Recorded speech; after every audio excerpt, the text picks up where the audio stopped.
Author's advice for you before you get into this book. Hey there. Yes, you. Thanks for deciding to read this book.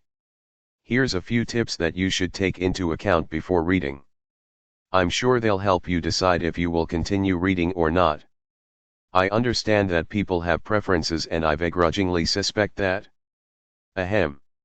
1. The first volume doesn't happen over a long period. Pacing, as people call it, is slow as the events happens in a few days, but a lot of things happen, including some major character development. It is designed mainly to tackle Scully's development power-wise, mental-wise, and objective-wise, and therefore doesn't focus on much else. There is expansive lore, power system explanations and interesting characters, but nowhere near as much as the next volumes. The second volume also starts with a slower pacing but picks up as the plot gallops ahead. It introduces the world on a grander scale and shows Scully's progression in it. If this isn't your kind of thing, then you're welcome to drop. 2. This story doesn't provide immediate answer to some mysteries. I take my time and reveal it little by little, as it's going to be a very, very long story. Trust me, there's no rush. If fast pace and quick reveals are your thing, then this probably isn't for you, as I won't be changing that.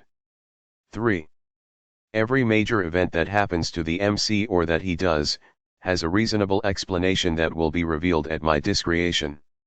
You'll find that I often refer back to past events that you didn't expect. Most things are connected and correlated. The plot is set. There is a buckload of concepts in this novel and I know them all. They will be explained and dived into. I read this book regularly along with you too, so I don't forget stuff. Probably. I have a deep understanding of the MC and his mindset, and I'd appreciate it if you critically think it over too with respect to what I present.